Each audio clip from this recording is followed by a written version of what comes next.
के न्यूज खबर आपकी में आपका स्वागत है। मैं हूं संजय मौर्य अपने सहयोगी अमित कुमार के साथ। आज हम बात करेंगे कानपुर नगर लोकसभा सीट की। आपको बता दें, शाम को 6 इस समय तकरीबन 6 साढ़े 6 बज गए हैं और चुनाव का जो मतदान टाइम था वो खत्म हो चुका है। तो ओवरऑल जो भी तैयारियां कानपुर लोकसभा की रही उसके बारे में हम आपको एक संक्षिप्त परिचय देंगे और बताएंगे भी कि आखिरकार जो कानपुर नगर लोकसभा की जो सीट रही है उसकी क्या तैयारियां रही और इस चौथे चरण में जो आज मतदान था उसमें उत्तर प्रदेश की 13 सीटों पर मतदान हुए, जिसमें कानपुर, उन्नाव, फर्रुखाबाद, कन्नौज, अकबरपुर, हरदोई, मिश्रिख, इटावा, शाहजहांपुर, खीरी, धरोरा और सीतापुर है। कानपुर नगर और अकबरपुर लोकसभा जो कि कानपुर देहात की सीट है, इन पर भी आज चुनाव पड़े, वोटिंग हुई।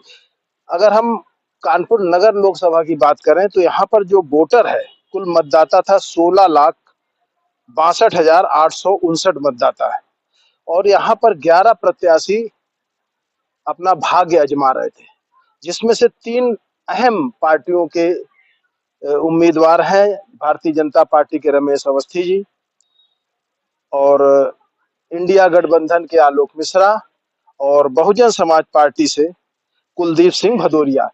जो हम लोगों ने कानपुर नगर का कई बूथों का दौरा किया और उस दौरे को करने के उपरांत जो तस्वीर सामने आई उसमें ये साफ देखने को मिला कि भाजपा और इंडिया गठबंधन के प्रत्याशी में सीधे टक्कर देखने को मिली।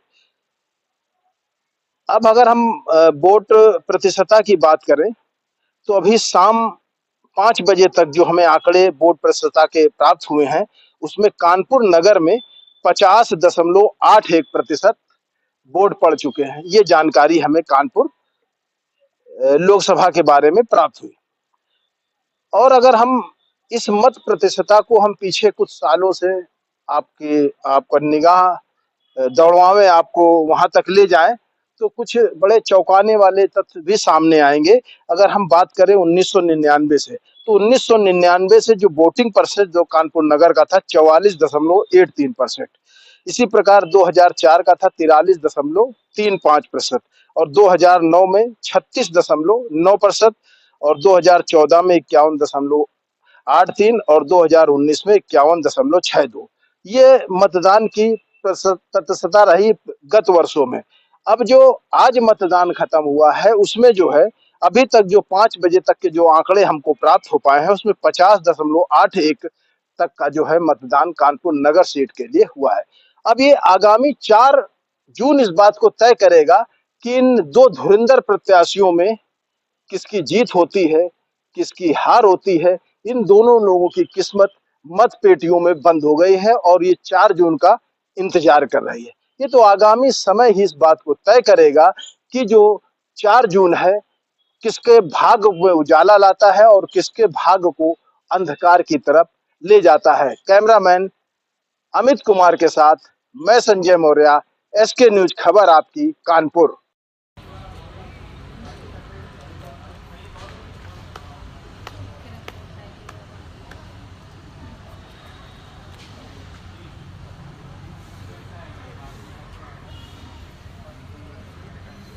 माइक भी रखा है तो पूछे कितने का पत्थर बोलना भैया इनकी खींच लीजिए भूत अंदर की बैठे हुए बोलो बड़े चौराहे पे।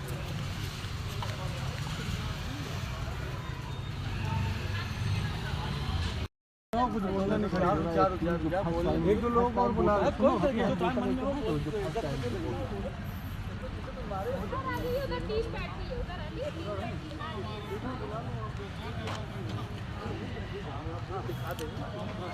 इधर ही बुला लो। ओए आओ विधायक, विधायक जाओ। हाँ भैया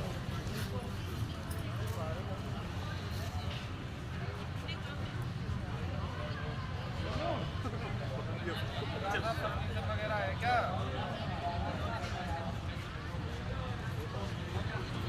के न्यूज खबर आपकी में आपका स्वागत है। इस वक्त मैं मौजूद हूँ शास्त्री नगर के तिकोनिया पार्क में, जहां पर यहाँ पर चौथे चरण का मतदान हो रहा है। यहाँ से लोगों से हम जानकारी लेंगे कि आज जो मत कर अपना वोट डाल के आ रहे हैं, तो उन्होंने इस बार जो है कौन कौन से मुद्दे को लेकर अपना मतदान किया। क्या नाम है आपका?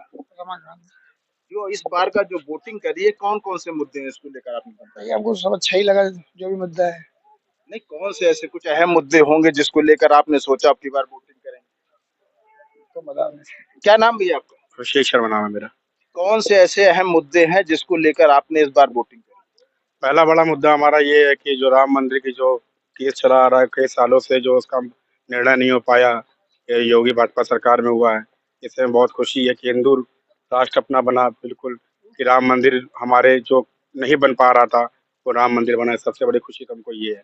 अच्छा, जैसे दो दिग्गज प्रत्याशी कानपुर शहर में, एक आलोक मिश्रा और रमेश अवस्थी, किसको जो है आप अच्छा प्रत्याशी मानते प्रत्याशी भाजपा को इसलिए अच्छा मानते हैं क्योंकि भाजपा प्रत्याशी ये है कि हमारी बातों को सुन रहा है, भ्रष्टाचार खत्म हो रहा है, और जहाँ भी सरकारी कामों में हमको आगे काम करने को अवसर प्रदान हो रहा है, कहीं भी जाते हैं कोई वहाँ पे भ्रष्टाचार नहीं हो रहा है, इसलिए हम लोग भाजपा को थोड़ा लाइक कर रहे हैं। हैं? क्या नाम है भैया आपका? आशीष शर्मा नाम। क्या कहेंगे आज के मतदान को लेकर? आज का मतदान पूरी तरह से देश के हित में है, राष्ट्र हित में है। जो पार्टी देश के लिए काम कर रही है, आज पूरी जनता उसके साथ खड़ी है। बड़े बड़े मुद्दे जो कई सालों से, कई दशकों से केवल पब्लिक को मूर्ख बना के वोट लेने की राजनीति चल रही थी, वो खत्म हुए। देश में विकास का काम हो रहा है। देश की आज भारत हमारा इंटरनेशनल लेवल पे जो रिस्पेक्ट पा रहा है, वो हमारे मोदी जी की वजह से पा रहा है। हम सब मोदी जी के साथ हैं। क्या नाम है आपका? उमाशंकर शर्मा। किस तरीके की सरकार चाहते हैं इस बार? मैं चाहता हूं जिस तरह से हमारी मोदी सरकार चल रही है, आज 10 साल, पिछले 10 सालों से चली आ रही है, और हम चाहते हैं कि आज भी वो इसी तरह चले। जैसे बड़े बड़े बाहुबलियों का, गुंडों का सब सत्यानाश हुआ, बड़ी बड़ी नहीं, अगर रोजगार की बात करें तो युवा परेशान। युवा परेशान। भाई, हमारी सरकार कहती है, हमारे देश के प्रधानमंत्री कहते हैं कि हर व्यक्ति को थोड़ा सा टेक्निकल होना चाहिए, काम करना चाहिए। अब ये थोड़ी ना कि घर में एक आदमी कमा रहा है, 4 आदमी बैठ के खा रहा है, बाप के ऊपर छोड़ दिया, बेटा मौज मस्ती कर रहा है। ऐसा नहीं होना चाहिए। वर्तमान सरकार से खुश? वर्तमान सरकार से खुश है। हम चाहते हैं कि आगे ये 5 साल पूरा करे और आगे आने वाला समय भी पूरा करे, क्योंकि ऐसा प्रधानमंत्री हमारे देश को मिलेगा नहीं पूरे वर्ल्ड में, मतलब वर्ल्ड लेवल, पूरे वर्ल्ड में ऐसा प्रधानमंत्री नहीं है जो हमारे देश में। क्या कहेंगे आज के चुनाव को लेकर? अपना नाम के साथ बताएं। मेरा नाम गुरप्रीत सिंह है।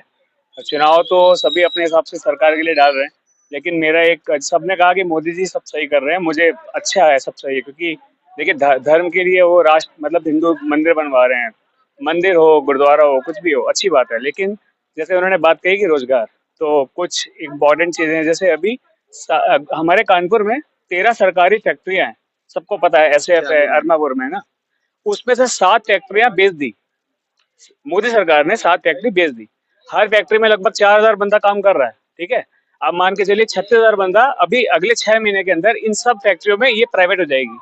जो सरकारी बंदा आज 40 साल का है, वो सोच के आया होगा भाई मेरी तो सरकारी जॉब है, कोई निकाल नहीं सकता मेरे को, पेंशन आएगी। पेंशन तो वैसे ही नहीं है। अब उनकी स्किल क्या, जो स्किल की बात करें, टेक्निकल रिवॉल्वर बनाते हैं वो, उनको कल को निकाल दिया गवर्नमेंट फैक्ट्री से, भी कहाँ प्राइवेट में जाके वो गन और रिवॉल्वर बनाएंगे। उनके पास स्किल थी, बट स्किल छीन ली गई। अब जो काम वो 6 घंटे में कर रहे हैं, 8 घंटे में कर रहे हैं आराम से। आपकी ये 2024 का जो चुनाव है, क्या चाहते हैं आप? हम ये चाहते हैं कि चाहे मोदी सरकार ही रहे या कोई भी सरकार रहे, वो कम से कम रोजगार उत्पन्न करे। क्योंकि देखिए फ्री में राशन बांटने से कुछ नहीं होने वाला है। कम से कम नहीं तो बंदा आज 10,000 15,000 में गुजारा नहीं है बंदे का। इतनी आय होगी हर परिवार में, बंदा 20-25, चलो 2 लोग काम कर लें, कम से कम राशन पानी चले ना। अब कुछ लोग तो बहुत ही अमीर हैं भाई, बिजनेस चल रहा है। कानपुर में भी आप देखिए, उनके पास 10-10 गाड़ियों का कोई मतलब नहीं है, कोई सरकार है कि नहीं। लेकिन आप अपने शास्त्री नगर में देख लीजिए, बहुत ऐसे घर मिल जाएंगे कि आपको राशन में लाइन लगाते जब जाके राशन बनता, खाना बनता उनके यहाँ, है ना। ठीक है, तो महेंद्र वाजपेयी। ये जो 2024 का चुनाव, क्या कहेंगे चुनाव के लेकर? 2024 के चुनाव में जनता बदलाव चाहती है और हर जगह बदलाव दिख रहा है, क्योंकि हम तो कानपुर के सांसद। कौन से ऐसे मुद्दे हैं जिसको लेकर आप इस बार जो है चुनाव? मैं पूरे देश या प्रदेश की बात नहीं कर रहा हूँ, अपने कानपुर की बात करता हूँ। तो कानपुर में जो है कांग्रेस सरकार के 8 सांसद रहे, 8 बार जीती है और 6 बार बीजेपी जीती है, और बीजेपी ने कोई काम नहीं किया है। यहाँ कानपुर में एक भी काम नहीं, एक भी बिल्डिंग नहीं बनाई है। एक 100 बेड का अस्पताल बनना था, जिसमें उन्होंने अपना जो है वो बना लिया है कि कार्यालय। है, और कुछ नहीं बनाया है।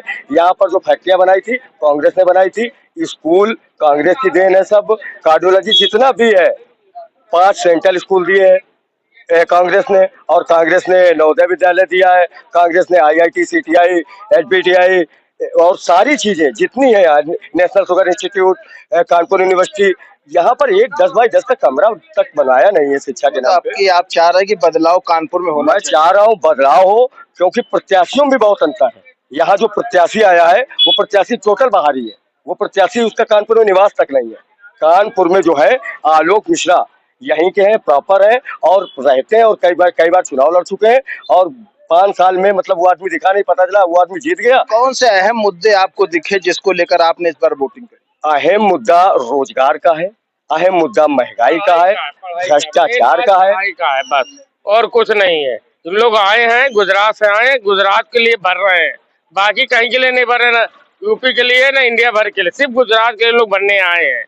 चाहे अमित शाह हो चाहे मोदी हो, किसी के विकास नहीं किया उन लोगों ने, सिर्फ इसीलिए विकास किया कि हमारा घर भरता रहे बस। इससे पहले इनके लिए कुछ 2 रुपए नहीं था, आज के लिए इनके पास बहुत रुपए पैसा है। काहे के लिए पैसा है? ये तो शास्त्री नगर के बूथ से हमने कई लोगों से वार्ता करी और उनके रुझानों को जाना। इसी तरीके अन्य किसी बूथ पर हम आपको किसी नए लोगों से मिलवाएंगे और उनके नए रुझानों से आपको अवगत कराएंगे। तब तक के लिए आप देखते रहिए SK न्यूज खबर। आप